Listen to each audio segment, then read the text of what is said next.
APEC is one such instance where you are lining up your puppets to increase your invasion of global markets. Marcos! Don't talk. How do you respond, Marcos? Are you merely a pawn in U.S. imperialism? I will be speaking for Marcos today because he is very sick and also very busy making deals on the behalf of his people, which totally don't fuck them over at all. So I will be speaking for him today.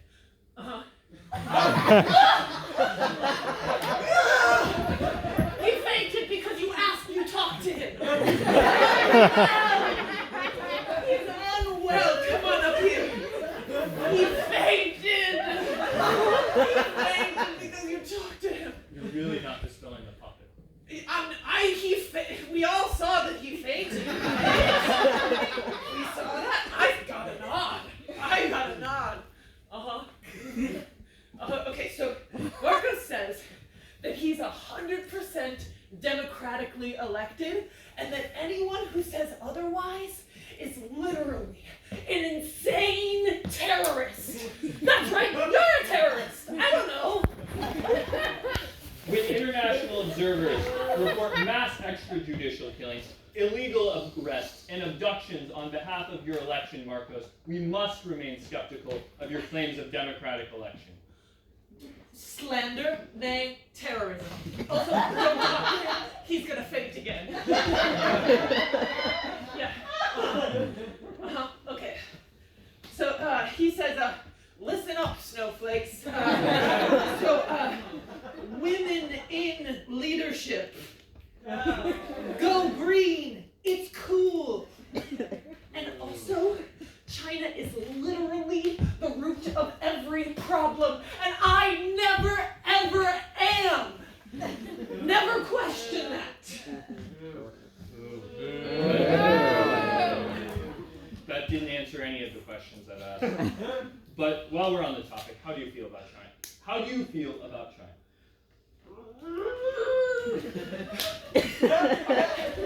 So I've been doing a pretty good job of running the planet, right? Yeah. Come on! You have a pretty chill existence, right? You have your Netflix and your chill and your cell phones. So what if corporations along with your local rich rape and pillage the land? So what if there might be a proxy war in your region and hellfire missiles rain down from the sky? That's a big maybes. Sounds like that. It's just a maybe. It happens sometimes so we can have cell phones. Well, speaking of cell phones, how do you feel about China's Belts and Roads Initiative? That's right. Okay, so I'm doing a good job of running the country, which we've already been over and everyone said yes to. And then President Xi and China come along, and we used to be friends. I sent them all my manufacturing jobs when you working people here wanted too many rights.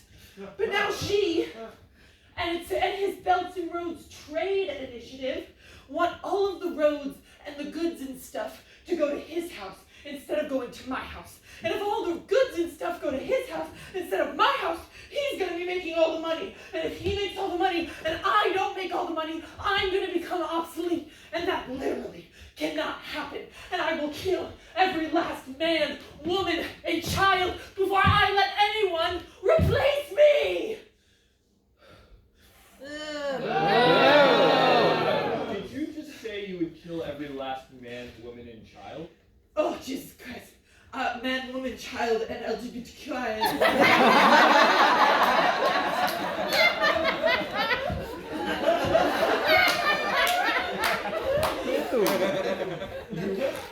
You missed the point on that one. Back to China. You love APEC and hate China, but China is in APEC. Is that why you created the Indo-Pacific Economic Framework, or IPEF? Oh yes, IPEC. IPEF. We love IPEC, Marcos. All right, so IPEF. It's this super cool new trade initiative where I get to mine all of the natural resources from the Indo-Pacific along with my best friends, India, Fiji, Japan, some other people, and China is so not invited. Okay.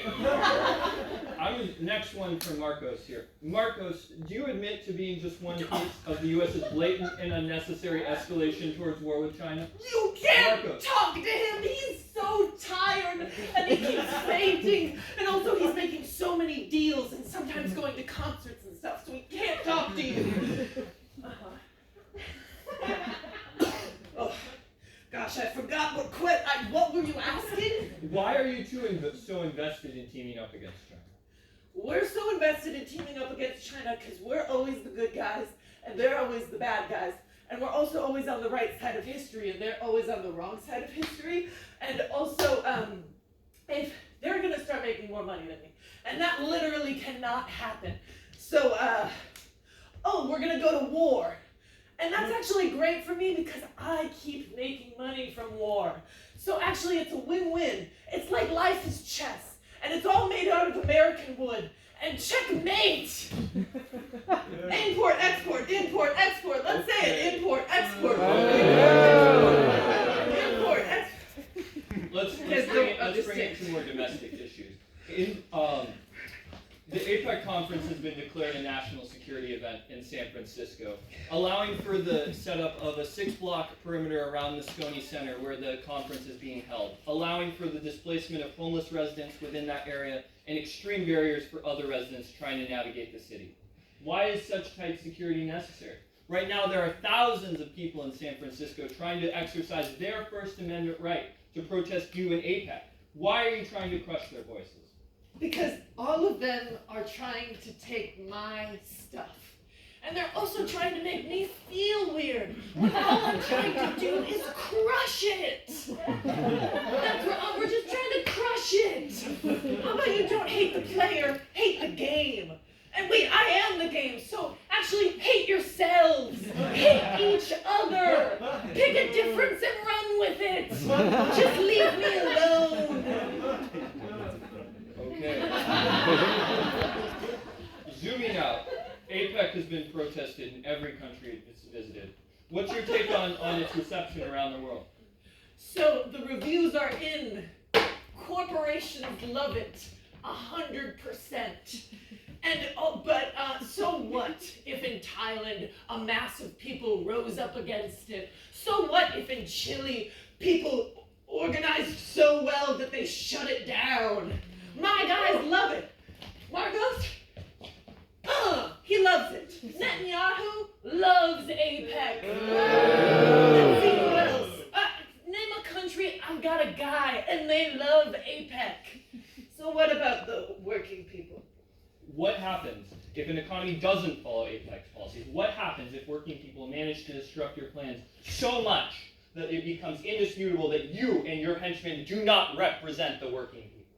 Well, then Daddy gets cranky. And when Daddy gets cranky, there's war! That's right, everyone! World War III! I don't care! I have a bunker! I will go on forever! Everyone, how do you feel about APEC? Do you trust American corporations to make decisions on your behalf? No! Are you going to let U.S. imperialism keep you down? No! The people united will never be defeated! The people united will never be defeated! The people united will never be defeated! The people have spoken! Time to say no to imperialism in all his